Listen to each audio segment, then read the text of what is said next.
ఆరాధనలో దేవుని ప్రత్యక్షత. ఆరాధనలో దేవుని ప్రత్యక్షత. ప్రత్యక్షత అంటే ఏంటి? ప్రత్యక్షత అంటే ఏంటి? కనబడడం, కనిపించుకోవడం, కనబడేలా చేసుకోవడం లేదా దర్శనం. ఆరాధనలో దేవుని దర్శనం. దేవుడు దర్శిస్తే మనం ఎలా ఉంటాం? నిజంగా దేవుడు మనల్ని దర్శిస్తున్నాడా? దేవుని ప్రత్యక్షత మనకు కలుగుతుందా? దేవుని ప్రత్యక్షత ఎప్పుడన్నా మీకు కలిగిందా? కలిగినటువంటి వారు రెండు చేతులు ఎత్తి దేవుని స్తుతిద్దాం. హల్లెలూయా. నేను అన్నందుకు కాదు, దేవుని ప్రత్యక్షత మీకు కలిగిందా? కలిగితే దేవుని స్తుతించండి. హల్లెలూయా. దేవునికి స్తోత్రం. ఓకే, నేను చెప్పినటువంటి మాటలు మీకు కనుక కలిగితే నిజంగా దేవుని ప్రత్యక్షత, దేవుని దర్శనం మీకు కలిగిందని అర్థం. దేవుని ప్రత్యక్షత, దేవుని దర్శనం మనకు ఎన్ని రీతిలో కలుగుతుంది? ఎక్కడ అంశం చెప్పాలి? ఆరాధనలు అనగా దేవుని మందిరంలో దేవుని ప్రత్యక్షత ఎలా కలుగుతుంది? దేవుని దర్శనం ఎలా కలుగుతుంది? ఎలా కలుగుతుందంటే ఒకటి, దేవుని స్తుతించి ఆరాధించడం ద్వారా దేవుని ప్రత్యక్షత కలుగుతుంది, దేవుని దర్శనం కలుగుతుంది. రెండు, దేవుని వాక్యము వినడం ద్వారా, దేవుని వాక్యాన్ని చెప్పడం ద్వారా లేదా చదవడం ద్వారా లేదా ధ్యానించడం ద్వారా దేవుని ప్రత్యక్షత కలుగుతుంది. మూడవది, ప్రార్థించడం ద్వారా, ప్రార్థిస్తే దేవుని ప్రత్యక్షత కలుగుతుంది, దేవుని దర్శనం వస్తుంది. ఇవి మందిరంలో జరిగే, బయట జరిగి చాలా ఉంది. అవన్నీ చెప్తే టైం జరగదు, మీకు మూడింటిని చెప్తా. అయితే ఆరాధనలో దేవుని ప్రత్యక్షత కలిగినటువంటి వారికి ఉండే లక్షణాలు ఈరోజు చూద్దాం. డెప్త్ సబ్జెక్ట్ కదా. ప్రత్యక్షత అంటే ఏంటి? ఎలా కలుగుతుంది ప్రత్యక్షత? ఎలా దర్శనం కలుగుతుంది? ఆ దర్శనం కలిగినటువంటి వారికి ఎలాంటి లక్షణాలు ఉంటాయి? ఈరోజు మనం నేర్చుకోబోయే విషయం ఏంటంటే దేవుని ఆరాధనలో దేవుని ప్రత్యక్షత. ఎలా ప్రత్యక్షత? ఆరాధించడం ద్వారా దేవుని ప్రత్యక్షత కలుగుతుంది. వాక్యాన్ని వినడం ద్వారా, వాక్యాన్ని చదవడం ద్వారా, వాక్యాన్ని ధ్యానించడం ద్వారా దేవుని ప్రత్యక్షత కలుగుతుంది. ప్రార్థించడం ద్వారా, కన్నీటి ప్రార్థన, ఉపవాస ప్రార్థన, ఏకాంత ప్రార్థన, సంఘ ప్రార్థన, ఐక్య ప్రార్థన, వీటి ప్రార్థన ద్వారా దేవుని ప్రత్యక్షత, దేవుని దర్శనం మనకు కలుగుతుంది. ఓకేనా? రైట్. ఈ దేవుని ప్రత్యక్షత ఇప్పుడు మీకు కలిగిందా? కలిగితే మీలో ఎలాంటి లక్షణాలు ఉంటాయి? దేవుని దర్శనం మీకు కలిగితే ఒకసారి దేవుని స్తుతిద్దాం. వినేవారందరూ మరొకసారి గట్టిగా దేవునికి స్తోత్రం. ఎలా ఉండాలి? నేను ఎప్పుడు అడిగినా ఏది అడిగినా చెప్తూ ఉండాలి. అలర్ట్గా ఉండండి, వాక్యాన్ని జాగ్రత్తగా వినండి.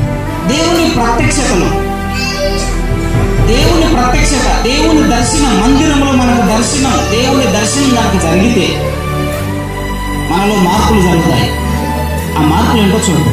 దేవునికి స్తోత్రం. దర్శించుకుంటున్నారు మీరు.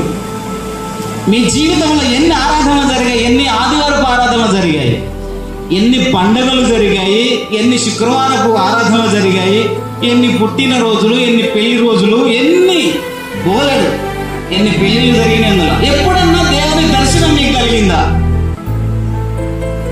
చెప్పండి. ఇందాక ఇద్దరుగా చేతులు పెద్ద.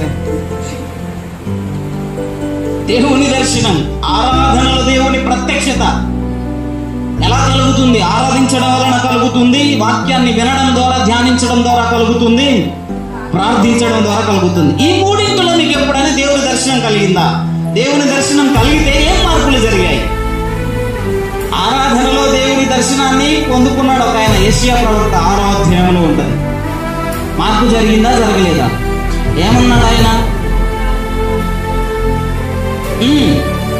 కాల్చిన తర్వాత, కాల్చక ముందు చేస్తూ యెహోవా పరిశుద్ధుడు, పరిశుద్ధుడు, పరిశుద్ధుడు అని సర్వలోకమైన మహిమతో నిండి ఉన్నది. స్వరముతో, గొప్ప స్వరముతో అమ్మ స్తుతించండి, అమ్మ ఆరాధించండి అంటే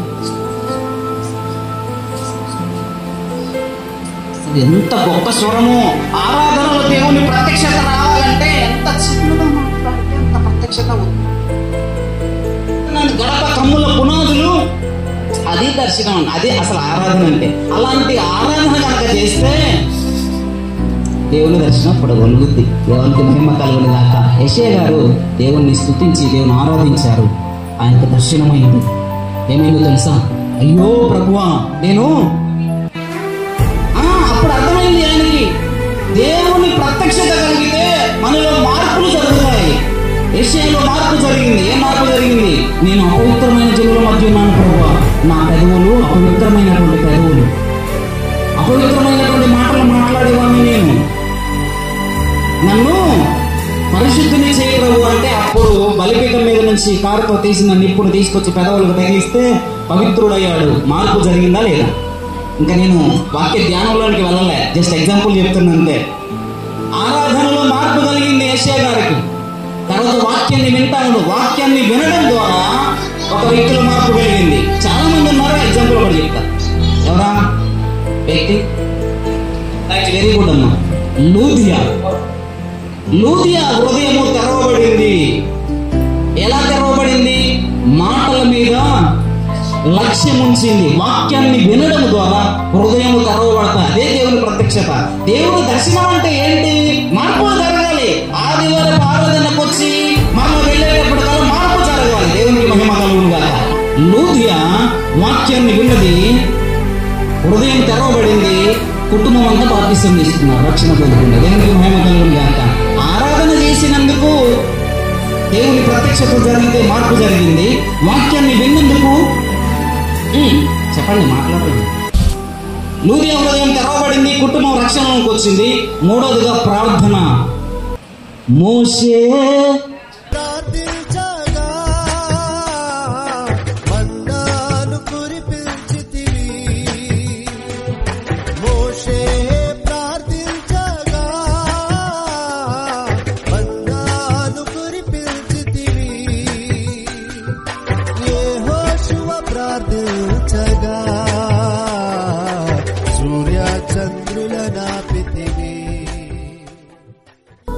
ప్రార్థించారు. అనేక మంది ప్రార్థించారు, దేవుని దర్శనాన్ని పొందుకున్నారు, దేవుని ప్రత్యక్షతను చూశారు. మొట్టమొదటిగా ప్రార్థించింది మోషే. అంతకంటే ముందు ప్రార్థించినటువంటి వాళ్ళు ఉన్నారు, కానీ మనకు అర్థం కావడం కోసం చెప్తున్నాం. మోషే ప్రార్థించడం వలన మన్నాను దేవుడు కురిపించాడు. మోషే ప్రార్థిస్తే ఎర్ర సముద్రం పాయలుంది. దానియేలు ప్రార్థిస్తే సింహం నుంచి రక్షింపబడ్డారు. షడ్రక్ మేషక్ అబేద్నెగోలు ప్రార్థిస్తే అగ్నిగుండం నుంచి తప్పించబడ్డారు. యెహోషువ ప్రార్థిస్తే సూర్యచంద్రులు. ప్రార్థించడం ద్వారా మార్పులు జరగాలి. దేవునికి మహిమ కలుగును గాక. ఒకటి ఆరాధనలో ప్రత్యక్షత, వాక్య ధ్యానంలో ప్రత్యక్షత, ప్రార్థనలో ప్రత్యక్షత. ఈ దినము దేవుని ఆరాధనలో దేవుని ప్రత్యక్షత కలిగితే ఎలా ఉంటుందో చూద్దాం. మనం చదువుకున్నటువంటి రాజుల మొదటి గ్రంథము 8వ అధ్యాయం 25వ వచనం ఒకసారి చూడండి. అక్కడ వాక్య భాగాన్ని చాలా జాగ్రత్తగా చదవండి. యెహోవా ఇశ్రాయేలీయుల దేవా, నీ కుమారులు సత్ప్రవర్తన గలవారై, చూడండి జాగ్రత్తగా వినండి. నీవు నా ఎదుట నడిచినట్లు నా ఎదుట నడిచిన ఎడల, నీవు నా ఎదుట నడిచిన ఎడల, అంతే. నా ఎదుట నడిచిన ఎడల కన్ఫ్యూజ్ అయింది అమ్మ. ఇప్పటికి అర్థమైంది. నీవు నా ఎదుట నడిచిన ఎడల, నా దృష్టికి అనుకూలుడై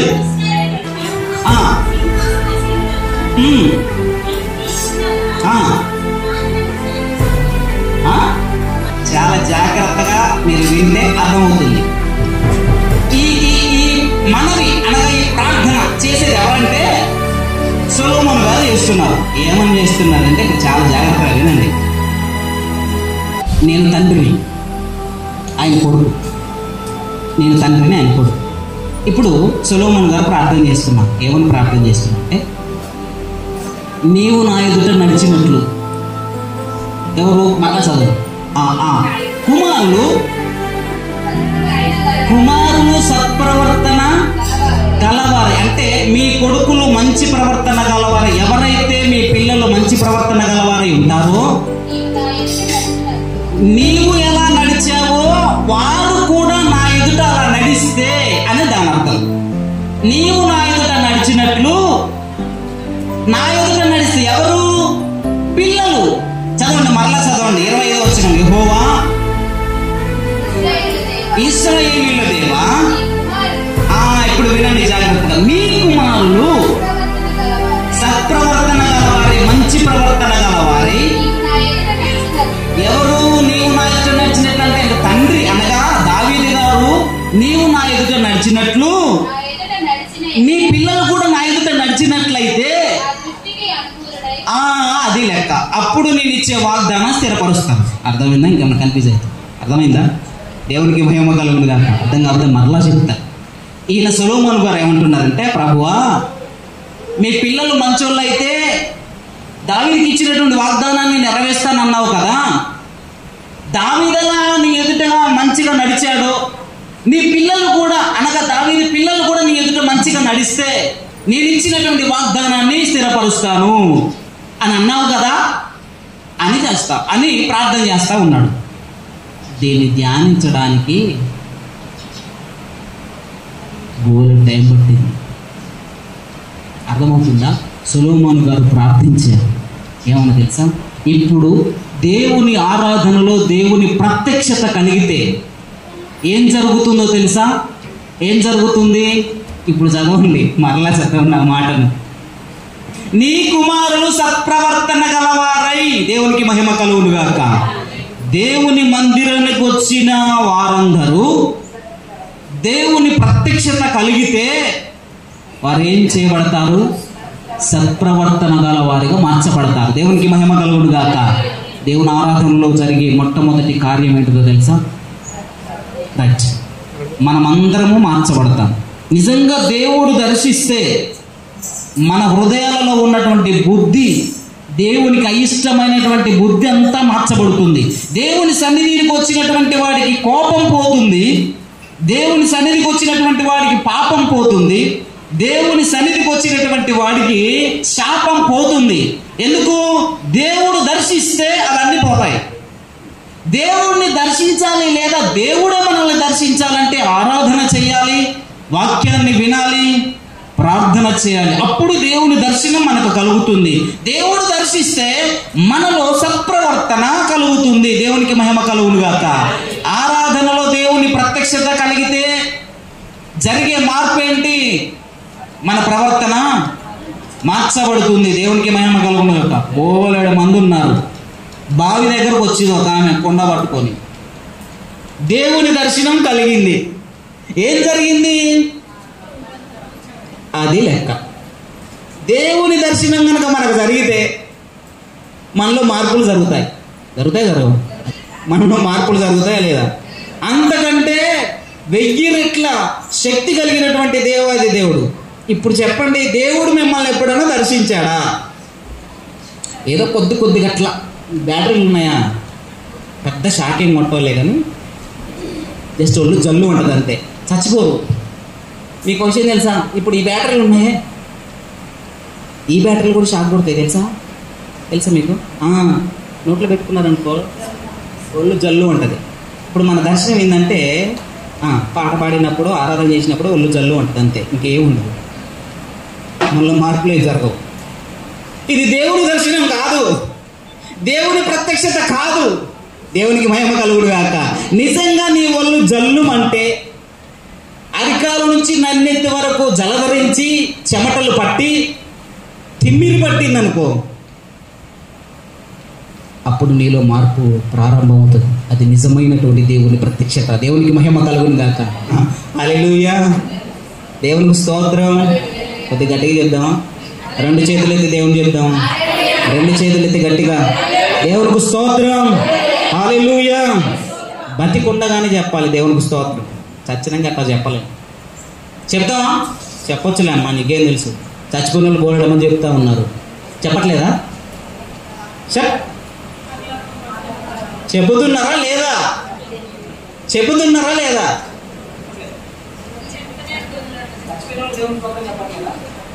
చెబుతున్నారు కానీ పట్టించుకోడు. ధనవంతుడు నిత్య నరకానికి పాతాళంలోకి వెళ్ళి తండ్రి అయిన అబ్రహామా అని అరుస్తున్నాడు. పట్టించుకుంటుండే ఏమైనా దేవుడు ఏమైనా పట్టించుకుంటున్నాడా? అక్కడ కూడా దేవునికి స్తోత్రం అంటారు, కానీ అక్కడ అనే లాభం లేదు అనేది ఇక్కడే అనాలి. ఇక్కడ అంటే దేవుని ప్రత్యక్షత కలిగితే, మనలో మార్పు కలిగితే నిత్య రాజ్యానికి వెళతాం, నిత్య జీవానికి వెళతాం, పరలోక రాజ్యానికి వెళతాం. అక్కడ స్తుతిస్తే దేవుడు మహిమ పొందుతాడు. దేవునికి మహిమ కలుగును గాక. మొదటిగా దేవుని ఆరాధనలో దేవుని ప్రత్యక్షత కలిగితే మనలో జరిగే మార్పు ఏంటిదో తెలుసా? ఏంటి మార్పు? సత్ప్రవర్తన కలిగి ఉంటాం. మన బుద్ధి మార్చబడుతుంది. దేవునికి స్తోత్రం. సమరేశ్వరి బుద్ధి మార్చబడిందా లేదా? పౌలు బుద్ధి మార్చబడిందా లేదా? ఇలా బోలెడు మంది ఉన్నారు.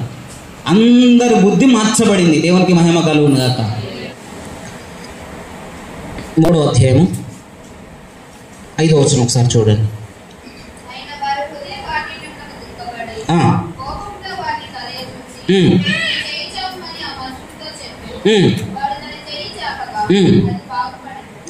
చూడండి, ఇక్కడ జరిగినటువంటి పరిస్థితి ఏంటో తెలుసా? ఊచ చెయ్యగలిగినటువంటి వాడు దేవుడు ఆయనను దర్శిస్తే ఆ ఊచ చెయ్యి ఏమైంది? బాగుపడింది. దేవునికి స్తోత్రం. హల్లెలూయా, హల్లెలూయా. దేవునికి స్తోత్రం. వినబడే వారందరూ దేవుని స్తుతించండి. వినబడుతున్నటువంటి వారందరూ దేవుని స్తుతించండి. హల్లెలూయా. కొంచెం పక్కన వాళ్ళని హల్లెలూయా అని మనం చెప్పరాదండి. పక్కన వాళ్ళని చెప్పండి, హల్లెలూయా అనండి అని చెప్పండి. హల్లెలూయా. రైట్. దేవునికి మహిమ కలుగును. ఆరాధనలో దేవుని ప్రత్యక్షత కలిగితే మనకు జరిగేది ఏంటంటే, 1 సత్ప్రవర్తన గలవారిగా ఉంటాం. మంచి బుద్ధి మనకు వస్తుంది. ఏంటిదో మంచి బుద్ధి? మంచి బుద్ధి అంటే ఏంటి? అందరినీ ప్రేమతో పలకరించడం, అందరికీ ఆతిథ్యం ఇవ్వడం, ఓకేనా? ఎవరిని బాధ పెట్టకుండా ఉండడం. ఎవరన్నా బాధ పెడితే మనమే బాధపడి ప్రభువా వారిని బాధ పెట్టకయ్యా అని ప్రార్థించడం. మంచి బుద్ధి. ఎంత ఓర్చుకుంటే అంత మంచి బుద్ధి ఉందంటారు. అంతేనా? ఎంత ఓర్చుకుంటే అంత మంచి బుద్ధి, ఎంత నష్టపోతే అంత మంచి బుద్ధి ఉందంటారు. అసలు నా సొమ్ము ఎందుకు పెట్టాలి, అవసరమా అని అన్నారనుకో, అమ్మో వీడు మామూలుడు కాదు, రూపాయి కూడా జారడంటారు. అదే 10 రూపాయలు పెట్టింది, అబ్బా ఎంత మంచివాడు తెలుసా, ఎమ్మటే తీసిచ్చింది డబ్బులు అంటారు. అంటే నష్టపోతే మంచోడు. 4 తన్నులు తన్ని 4 తిట్లు తిట్టాను ఏం మాట్లాడలేదు అనుకో, అంత మంచోడు అంటారు. అదే రివర్స్ అనుకో, మామూలు పొగరబోతాడు, మామూలుడు కాదు వీడు, నోరు కూడా అట్లా పెద్ద చిన్న తేడా కూడా తెలవటట్ట మాట్లాడతాను అంటారు. ఇప్పుడు మంచోడు కావాలంటే ఏం చేయాలి? ఇప్పుడు ఇలాంటి తగ్గింపు జీవితం ఎలా వస్తుంది? వచ్చేడు కూర్చొని మోకరిస్తే వస్తుంది, ఉత్తిగా వస్తుందా? కావాలి. సత్ప్రవర్తన ఎలా వస్తుంది? ఆరాధనలో వస్తుంది, వాక్యము వినడంలో వస్తుంది, ప్రార్థించడంలో సత్ప్రవర్తన వస్తుంది. దేవునికి మహిమ కలుగును గాక. అందుకే నీ కుమారులు సత్ప్రవర్తన గలవారే ఉంటే నీ తండ్రికి ఇచ్చే వాగ్దానాన్ని ఇస్తానన్నావుగా ప్రభువా. ఇదిగో దావీదు కుమారుడైనటువంటి నేను సొలొమోనుగా నేను సత్ప్రవర్తన గలవాడిగా నీ సన్నిధిలో ప్రార్థన చేస్తున్నాను, నా తండ్రికి ఇచ్చినటువంటి వాగ్దానం నాకు ఇస్తావా అని ప్రార్థన చేస్తున్నాడు. చదవండి, తర్వాత మీకు అర్థమవుతుంది. దేవునికి మహిమ కలుగును గాక.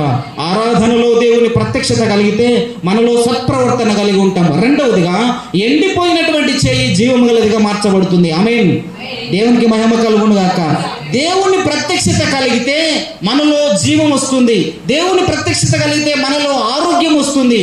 దేవుని ప్రత్యక్షత కలిగితే మనకు ఆశీర్వాదం వస్తుంది. దేవునికి మహిమ కలుగును గాక. ఒక విషయాన్ని జ్ఞాపకం చేస్తాను. దేవుని ప్రత్యక్షత కలిగితే ఆరోగ్యం వస్తుంది. వస్తుందా రాదా?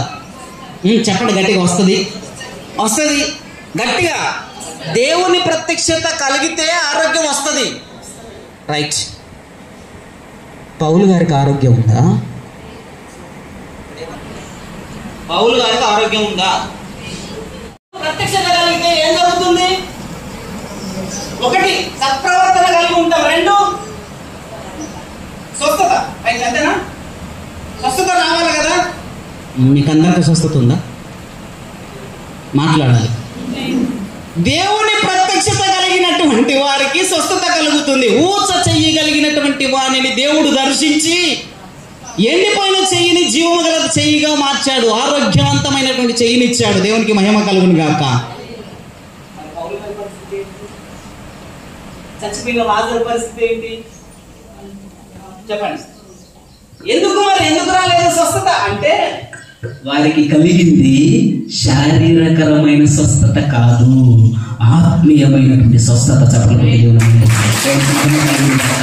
ఇప్పుడు దేవుని ప్రత్యక్షత కలిగితే మనకు కలిగే స్వస్థత ఏంటో తెలుసా? దేవుని చిత్తం అయితే శరీర ఆరోగ్యం కలుగుతుంది.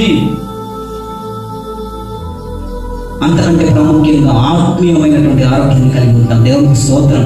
స్వస్థ బుద్ధి గలవారై ఉంటాం. దేవునికి మహిమ కలుగునుగా. ఏ బుద్ధి? మన బుద్ధిలో రోగం ఉండదు, మన బుద్ధిలో కుళ్ళు కుతంత్రాలు ఉండవు.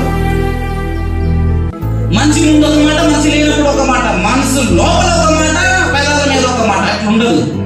దేవుని ప్రత్యక్షత కలిగినటువంటి వారు పరిపూర్ణ స్వస్థత కలిగి ఉంటారు. ఏంటా స్వస్థత అంటే బుద్ధి స్వస్థత.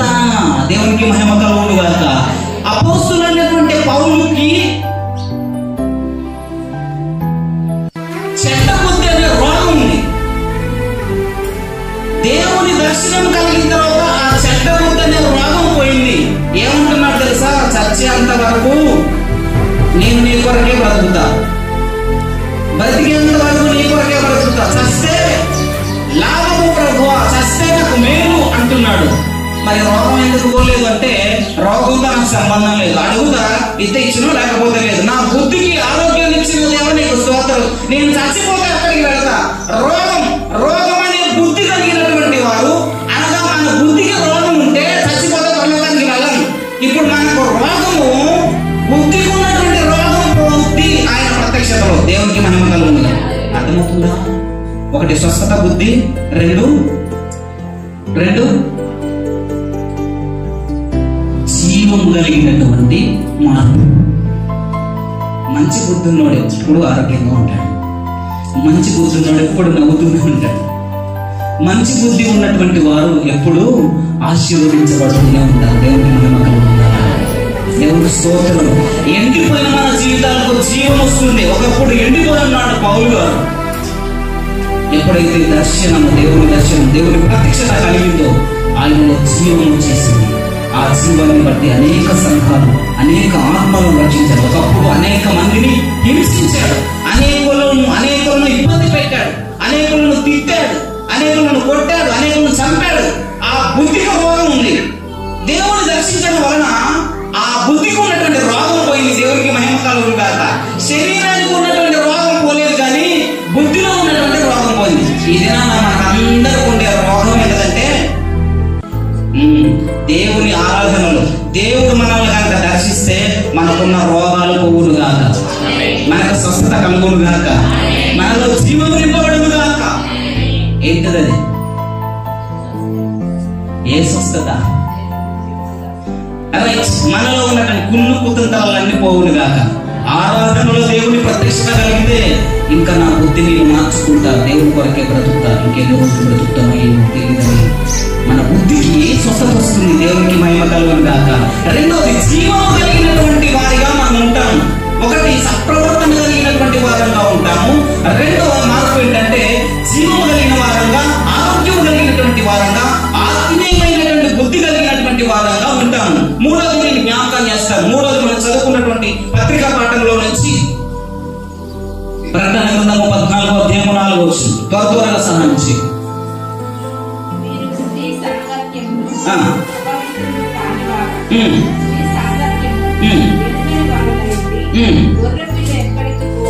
గొర్రె పిల్ల ఎక్కడికి పోవును అక్కడికెల్లా ఆయనను వెంబడిస్తారు. దేవునికి మహిమ కలుగును గాక. మూడవ మార్పు ఏంటంటే దేవుని గొర్రె పిల్ల ఎక్కడికి వెళ్తాదో వీళ్ళు అక్కడికి వెళ్ళిపోతారు. అంటే అర్థం ఏంటి?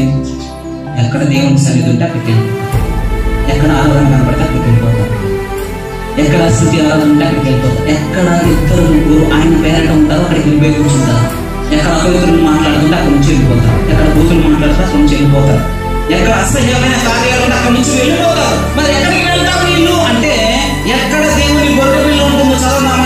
ఎక్కడికి వెళ్ళాం? గొర్రె వెంబడింతురు. వీరు దేవుని కొరకును గొర్రె పిల్ల కొరకును ప్రథమ ఫలముగా ఉండుటకై మనుషులలో నుండి కొనబడిన వారు. దేవునికి మహిమ కలుగును గాక. దేవుడి రోజు ఆయన రక్తం ఇచ్చి నిన్ను కొనాలనుకుంటున్నాడు. ఆయన దర్శనం కనుక నీకు కలిగితే ఆయన ఎక్కడికి వెళతాడు నువ్వు అక్కడికి వెళతావు. ఆయన సన్నిధి ఎక్కడ ఉంటే అక్కడికి వెళతావు కదా. పలాని కారణాన్ని బట్టి రాలేదంటే ఆ కారణం చేత నువ్వు రాకుండా ఉంటే నష్టం ఎవరికి? ఎవరి ఆత్మకు వాళ్ళే రక్షణ. మా ఆయన్ని బట్టి నేను రాలేదు, మా ఆవిడని బట్టి రాలేదు, మా పనిని బట్టి రాలేదంటే వాటిని బట్టి నిత్య రాజ్యానికి వెళ్ళకుండా నిత్య నరకానికి వెళ్ళాలి. కాబట్టి ప్రియమైనటువంటి దేవుని పిల్లారా, గొర్రె పిల్ల ఎక్కడికి వెళ్తాను అక్కడికి వెళ్తాను. దేవుని ప్రత్యక్షత, ఆరాధనలో దేవుని ప్రత్యక్షత కలిగినటువంటి వారు ఆరాధన మానరు. శుక్రవారమైనా, మంగళవారమైనా, ఆదివారమైనా, శనివారమైనా, ఏ మీటింగ్ అయినా, బర్త్డే అయినా, మ్యారేజ్ డే అయినా, ఏ కూడికైనా గొర్రె పిల్ల ఎక్కడికి వెళ్తుందో అక్కడికి వెంబడిస్తూనే ఉంటారు. ఆయనను వెంబడిస్తూనే ఉంటారు. ఆయనను వెంబడిస్తూనే ఉంటారు. వారానికి ఒకసారి రావడానికే మనకు నానా గంటలు అవుతుంది. ఆదివారాలు ఎవరన్నా చర్చి తెలిసి ఉద్యోగాలు మానేసినట్టు కనబడితే మీ సంఘాలు చెప్తారు. ఏం చేద్దాం మరి? ఒక పని అయిపోయింది. ఈ మైక్లో ఇలాగ చచ్చిపోతాను. ఆదివారం రండి, ఆదివారం రండి. ఇప్పుడు తిక్క కుదిరింది, ఇప్పుడు రమ్మంటాడే అనుకునే వాళ్ళకి గొర్రె పిల్ల ఏ వారం ఎక్కడికి వెళ్తుందో ఆ వారం అక్కడికి వెళ్తా. దేవునికి స్తోత్రం. మన వారాలతో సంబంధం లేదు, రోజులతో సంబంధం లేదు. ఉందా? దేవుని ఆరాధించడానికి మన రోజు కావాలా? దేవుని ఆరాధించడానికి మంచి రోజు ఎందుకు? ఇంకా మంచి రోజు, చెడ్డ రోజు ఉంటే మంచి రోజులు చూడడానికి. చెడ్డ రోజు అనేది ఏదైనా ఉంటే, నిజంగా చెడ్డ రోజులు ఉంటే ఆ రోజు బతికినటువంటి వాళ్ళు ఎవరు? అది చెడ్డ రోజు, మంచి రోజు కాదట. బతికే ఉన్నాను ఓకే కదా చెడ్డ రోజు. పూర్ణ నేను ఒక్కడిని అనుకో, వెళ్తా వాళ్ళందరూ ఉంటారు కదా వాళ్ళు. అంటే నాకు ఒక్కడికి మంచి రోజు కాదు కానీ మీకు అందరికి మంచి రోజా? ఇది ఎక్కడ లెక్క? ఆయన సృష్టించిన ప్రతి రోజు మంచిది. ఇప్పుడు ఆరాధనలో దేవుని ప్రత్యక్షత కలిగినటువంటి వారు దేవుని సన్నిధి ఎక్కడ ఉంటే అక్కడికి వెళ్ళిపోతారు. దేవుని స్తోత్రం. 3 విషయాలు. ఆరాధనలో దేవుని ప్రత్యక్షత కలిగినటువంటి వారిలో వచ్చే మార్పులు ఏంటంటే, ఒకటి మార్పు, మొదటి మార్పు ఏంటో తెలుసా? మన బుద్ధి మార్చబడుతుంది. ఏంటది? సత్ప్రవర్తనగా మనమే ఉంటాము. ఆ సత్ప్రవర్తన బట్టి దేవుడు మనకి ఇచ్చినటువంటి వాగ్దానము మన పట్ల నెరవేరుస్తాడు. దేవునికి స్తోత్రం. 31వ తారీఖు డిసెంబర్ 31వ తారీఖు జనవరి 1 రోజు వాగ్దానం తీసుకుంటాం. అది నెరవేర్చబడాలంటే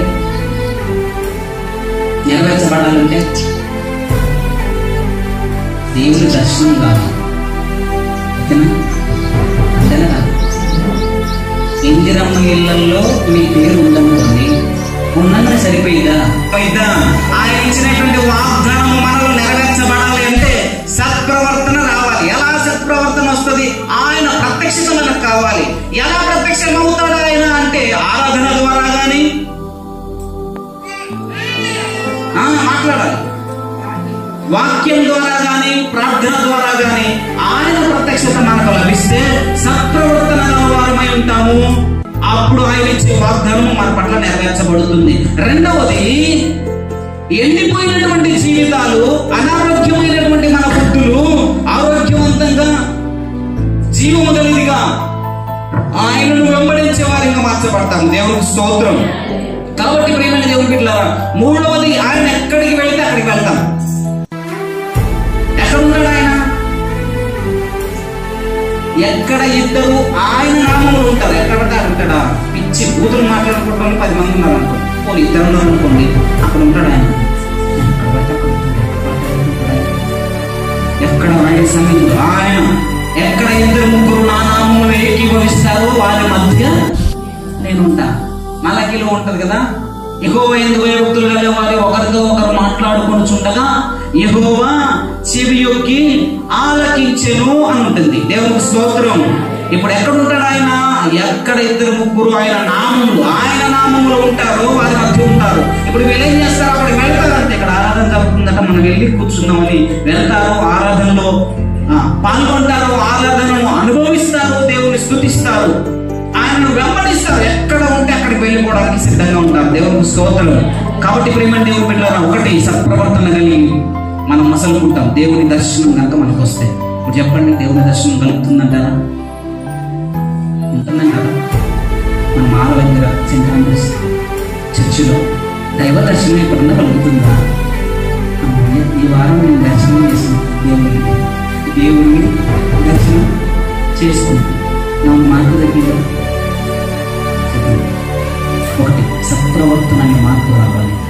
2, మన జీవితాలలో స్వస్థత బుద్ధి అనే అనారోగ్యం వీడిపోయి ఆరోగ్యం రావాలి. 3, ఆయన ఎల్లవేళలా వెంబడించే వారిగా మనం ఉంటాం. ఇది మార్పులు.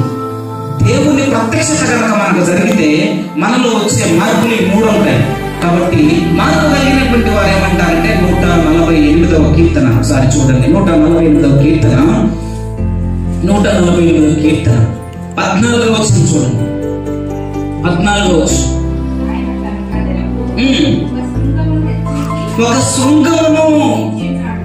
ఒక శృంగమును హెచ్చించి ఉన్నాడు,